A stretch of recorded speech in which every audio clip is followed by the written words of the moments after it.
Welcome back to TechKnow, everybody. Hope everyone's having a great day, and we're going to get into some more tech news, because that's what we do here. The new iPhone 16, which seems hardly new, at least to the naked eye.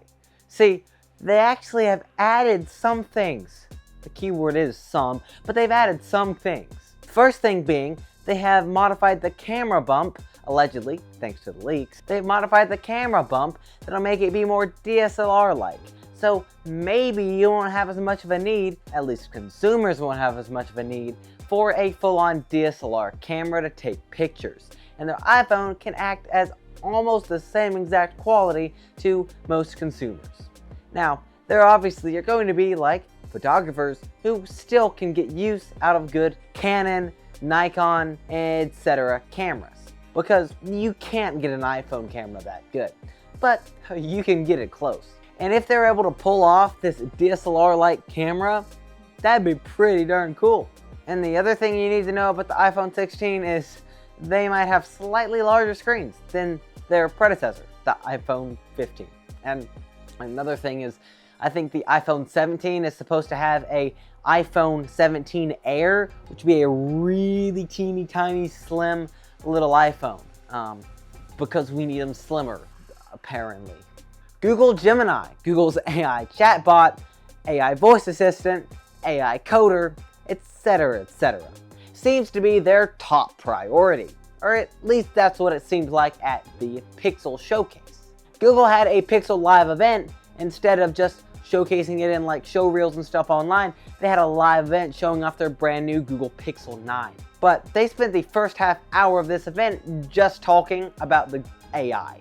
And so it seems like it's their top priority because it's all they would talk about. Anyways, let's break it down. They're adding the Gemini Live feature, which allows you to have natural-ish conversations with their AI. And it allows you to even be able to practice using the AI to practice things like speeches, presentations, interviews, etc. It seems like it'd be a pretty darn cool feature if it actually works. And it seems like a little bit of a ripoff of the voice AI feature of ChatGPT, but we'll see. Along with that, the Google Gemini GPT 4o, just like ChatGPT 4o, was announced to be launching on Tuesday, the same day as ChatGPT's GPT 4.0. No coincidences there. And lastly, they mentioned Google Slides will have a new feature that allows users to tell it what graphics they want on their slides, so you don't have to go through all the hassle of trying to find little templates or place little objects here and there. You can just tell the AI to do it for you, which would be get a lot easier to make my presentations. They suck to make. Anyways, that's enough of AI. Just kidding. ChatGPT's voice mode is getting even better at sounding just like humans, which is kind of terrifying. But, oh well. The plus of this is we, as humans, are more likely to believe something from a human-like voice, even if it's wrong. That's not a plus, is it? Besides the point, it can do over 45 different languages, and it also does a very good job at not impersonating celebrities, which is another problem that applications like this have been having. Having things like where celebrities or presidents or whatnot would just be impersonated all over the place, and then you get deep fakes and so on. You can still do this, but it wouldn't make it that easy to do it, kind of like it is now. Along with that, this feature would also allow the easy blocking of music using copyrighted songs, so you won't be able to do that either. There are some companies that have been getting sued for doing that, so good job, OpenAI. Next, this is an insane one. Fortnite is back to the iOS in the EU, not in the US yet. But it is also back on Androids throughout the entire world. So if you have an Android or if you have an iPhone in the EU, you can now play Fortnite. This is big because if you didn't know, Epic Games and Apple have been having huge legal battles for like the past 4 years, ever since Fortnite first got banned from the Apple App Store. These legal battles really just started over fees, and even though they just added fees to the EU, I guess they weren't as bad as the US's. I don't know how all that plays out. But I guess however Epic Games really kind of works it makes it to where they would rather put it in the EU. But no way, my light just died. You're just gonna see the green background for the rest of the video.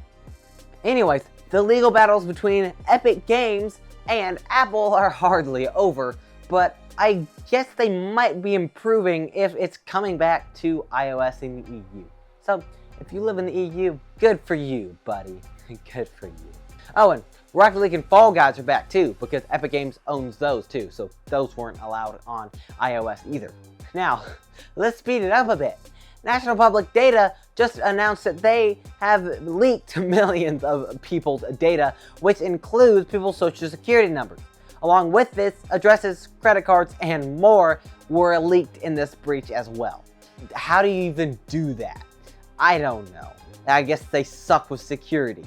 I think the US was supposed to have pretty good security, but they kind of failed at it. Anyways, over 2.9 billion rows of data were breached in this security breach. You don't know how many people's data was actually leaked, because it's like, it would be very hard to go through 2.9 billion rows and figure out how many people are in there. Apple is working on a robotic arm that basically just holds an iPad. This would be a competitor to the Echo Show and the Google Smart Home. And they put it on a robotic arm because I guess you need your smart home to move. You don't. I don't want it to move. I would love my smart home to stay right where it is. I'm going to continue with it. Next, Instagram is testing its vertical profile grids, which would probably mess up a lot of professional profile layouts like this one on screen, and I don't really like the idea. It looks horrible. Why do you want a long rectangle on your screen on Instagram? This ain't YouTube.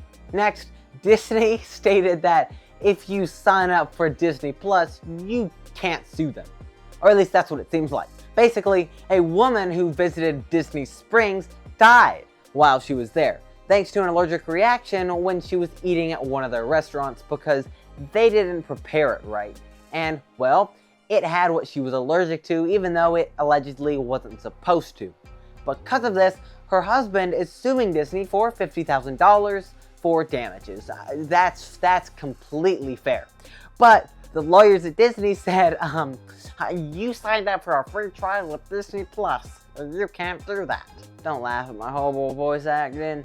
I don't want to sound like a jerk, but I mean, Disney, I don't think that's how that works. And lastly, but certainly not least, Tesla Cybertruck owners are complaining that their trucks have recently been showing up with specks of mud on the inside and outside of the trucks, despite being brand new.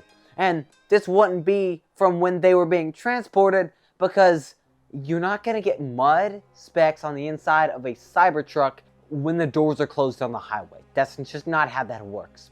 I mean, to be fair, it is a truck. So the truck's gonna get dirty. At least that's how I live. But I guess I wouldn't want my dumpster being all muddy either when I first got it, considering it's 100 grand. Anyways, make sure to go ahead and come back for another TechKnow video in a couple days. Hope you guys have a great rest of your day, and subscribe if you haven't already. Leave a like on the video, it really helps us out. And I'll see you guys in the next one.